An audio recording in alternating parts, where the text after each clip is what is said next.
जोरू के गुलाम, तुझे अपनी माँ और मेरी जरा भी फिक्र नहीं रही है। अब मुझे भी नहीं रखना है तुझे इस घर में। ससुर जी की इस बात ने आग में घी का काम करते हुए रोहित के गुस्से को इतना बढ़ा दिया कि वे उसी समय अपने जानकार प्रॉपर्टी डीलर से मिलने चले गए।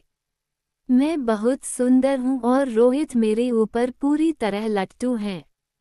मेरी ससुराल वालों के अलावा उनके दोस्त और मेरे मायके वाले भी मानते हैं कि मैं उन्हें अपनी उंगलियों पर बड़ी आसानी से नचा सकती हूँ।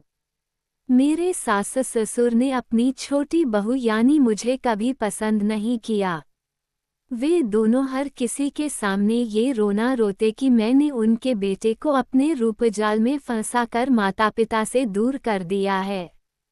वैसे मुझे पता था कि रोहित की घर से अलग हो जाने की धमकी से घबराकर मेरी सास बिगड़ी बात संभालने के लिए जल्दी मुझे से मिलने मेरे कमरे में आएंगी।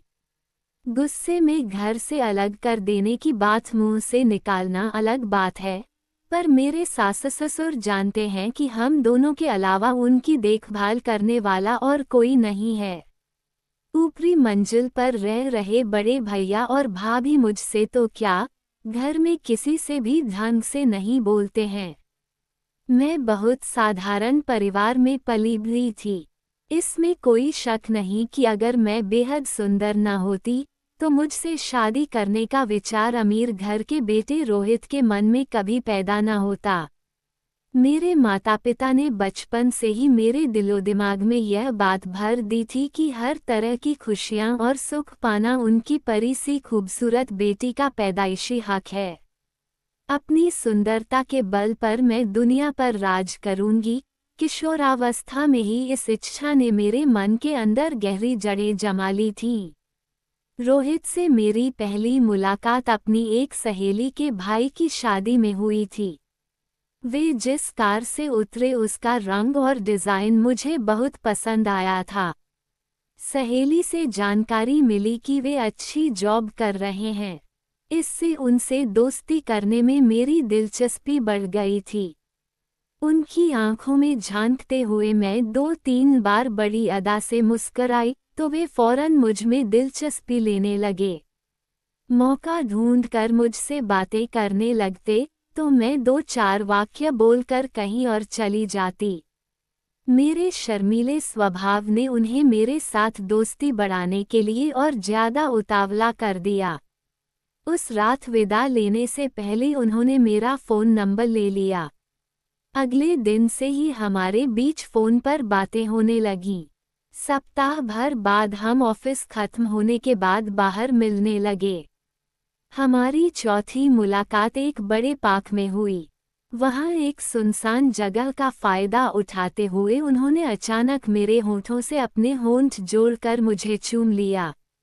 अपनी भावनाओं पर नियंत्रण न रख पाने के कारण मैं बहुत जोर से उनसे लिपट गई।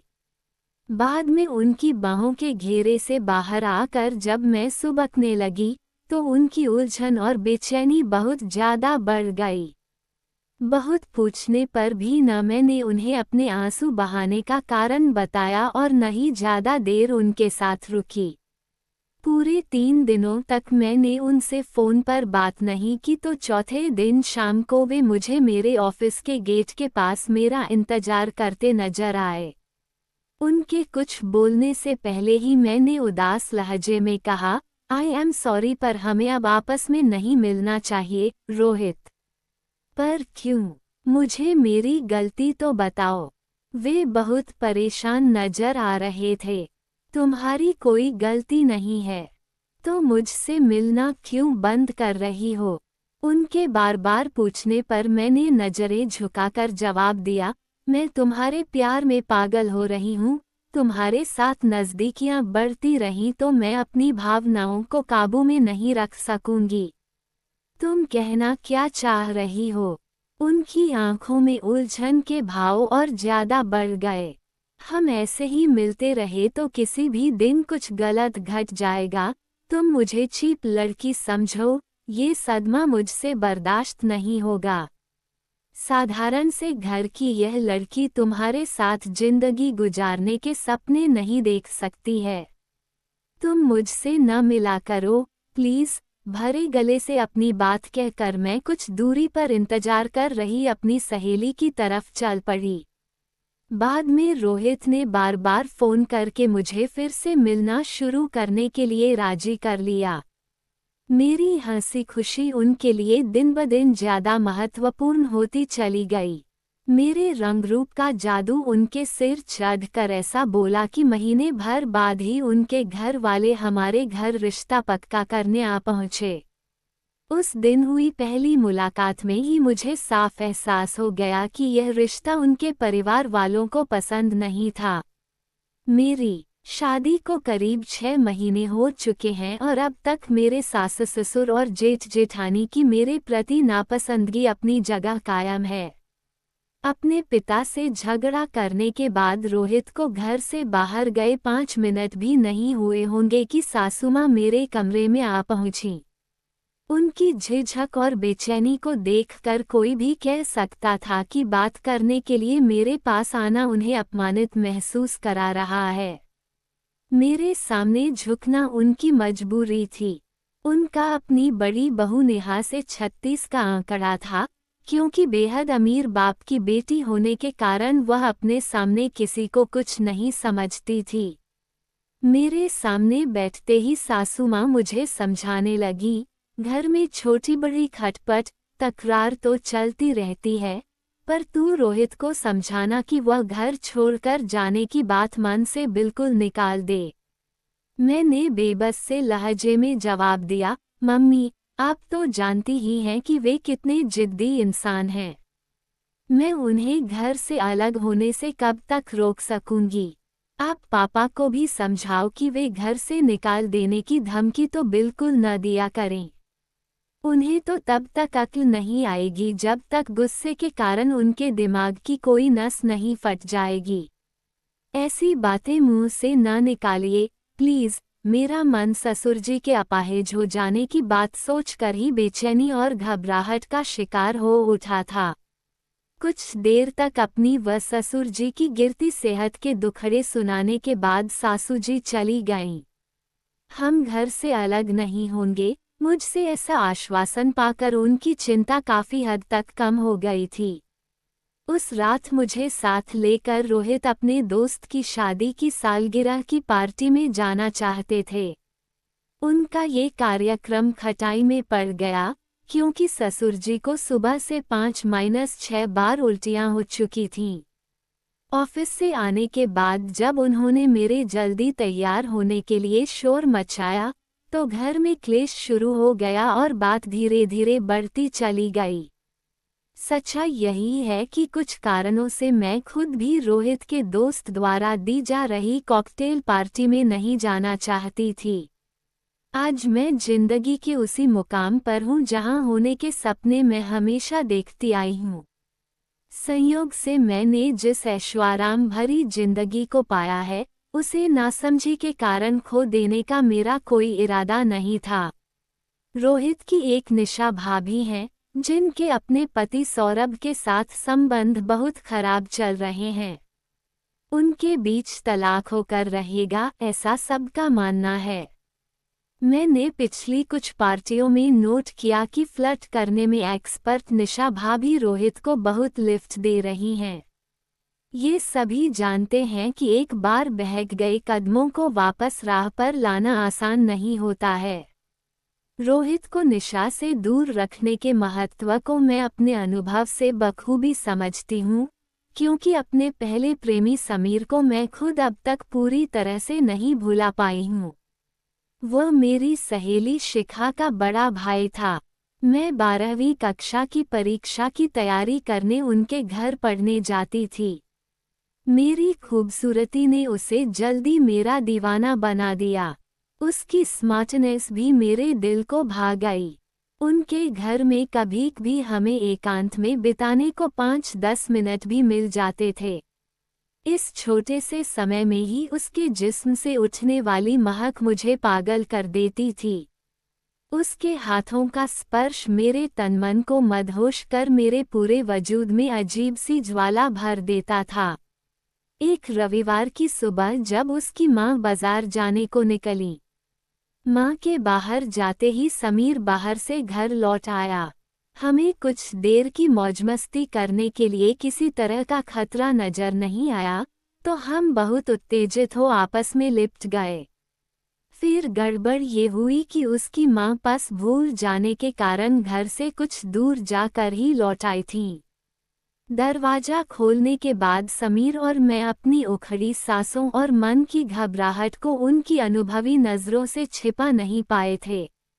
उन्होंने मुझे उसी वक्त घर भेज दिया और कुछ देर बाद आकर माँ से मेरी शिकायत कर दी। इस घटना का नतीजा ये हुआ कि मेरी शिखा से दोस्ती टूट गई और अपने माता पिता की नज़रों में मैंने अपनी इज्जत गंवा दी।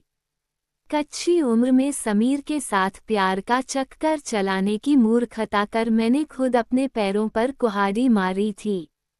मेरे सजने संवरने पर भी पूरी तरह से पाबंदी लग गई। माँ की रात दिन की टोकाटाकी और पापा का मुझसे सीधे मुंह बात न करना मुझे बहुत दुखी करता था। उन कठिन दिनों से गुजरते हुए एक सबक मैं अच्छी तरह सीख गई कि अगर मेरी ऐशो आराम की जिंदगी जीने की इच्छा और सारे सपने पूरे नहीं हुए तो जीने का मजा बिल्कुल नहीं आएगा। घुट-घुट कर जीने से बचने के लिए मुझे फौरन अपनी छवि सुधारना बहुत जरूरी था। केवल सुंदर होने से काम नहीं चलता है, सूरत के साथ सीरत भी अच्छी होनी चाहिए। माँ से रात दिन मिलने वाली चेतावनी को मैंने हमेशा के लिए गांठ बांधकर अपने को सुधार लेने का संकल्प उसी समय कर लिया। तभी से अपने जीवन में आने वाली हर कठिनाई, उलझन और मुसीबत से सबक लेकर मैं खुद को बदलती आई हूँ। रोहित के विवाहेतर संबंध न बन जाएं, इस डर के अलावा एक और डर मुझे परेशान करता था। उन्हें सप्ताह में 1-2 बार ड्रिंक करने का शौक है। आज भी उनके गुस्से को बहुत ज्यादा बढ़ाने का यही मुख्य कारण था कि दोस्तों के साथ शराब पीने का मौका उनके हाथ से निकल गया। मेरे लिए यह अंदाजा लगाना मुश्किल नहीं था कि अगर हम अलग मकान में रहने चले गए तो दोस्तों के साथ उनका पीना पिलाना बहुत ज्यादा बढ़ जाएगा। समीर वाले किस्से के बाद मेरी माँ मेरे साथ बहुत सख्त हो गई थीं। उनकी उस सख्ती के चलते मेरे कदम फिर कभी नहीं भटके थे। यहाँ मेरे सास ससुर माँ वाली भूमिका निभा रहे थे। रोहित और मुझे नियंत्रण में रखकर वे दोनों एक तरह से हमारा भला ही कर रहे थे। अब मुझे ये बात समझ में आने लगी थी। पिछले दिनों तक मैं घर से अलग हो जाने की जरूर सोचती थी, पर अब इन सब बातों को ध्यान में रखते हुए मैंने ऐसा करने का इरादा बदल दिया है। रोहित 2 घंटे बाद जब लौटे तब भी उनकी आंखों में तेज गुस्सा साफ झलक रहा था। फिर भी मैंने रोहित को अपनी बात कहने का फैसला किया। उन्हें कुछ कहने का मौका दिए बिना मैंने आंखों में आंसू भरकर भावुक लहजे में पूछा, तुम मुझे सबकी नज़रों में क्यों गिराना चाहते हो? मैंने ऐसा क्या किया है? उन्होंने गुस्से से भरकर पूछा। टेंशन के कारण पापा को ढंग से सांस लेने में दिक्कत हो रही है। आपसी लड़ाई झगड़े की वजह से उन्हें कभी कुछ हो गया तो मैं समाज में इज्जत से सिर उठाकर कभी नहीं जी सकूंगी। वे लोग बात ही ऐसी गलत करते हैं। पार्टी में न जाने देकर सारा मूड खराब कर दिया। पार्टी में जाने का गम मत मनाओ, मैं हूं ना आपका मूड ठीक करने के लिए। मैंने उनके बालों को प्यार से सहलाना शुरू कर दिया। तुम तो हो ही लाखों में एक जाने मन, तो अपनी इस लाखों में एक जाने मन की छोटी सी बात मानेंगे? जरूर मानूंगा। मेरी सुंदरता मेरी बहुत बड़ी ताकत है और अब इसी के बल पर मैं सारे रिश्तों के बीच अच्छा संतुलन और घर में हंसी खुशी का माहौल बनाना चाहती हूँ।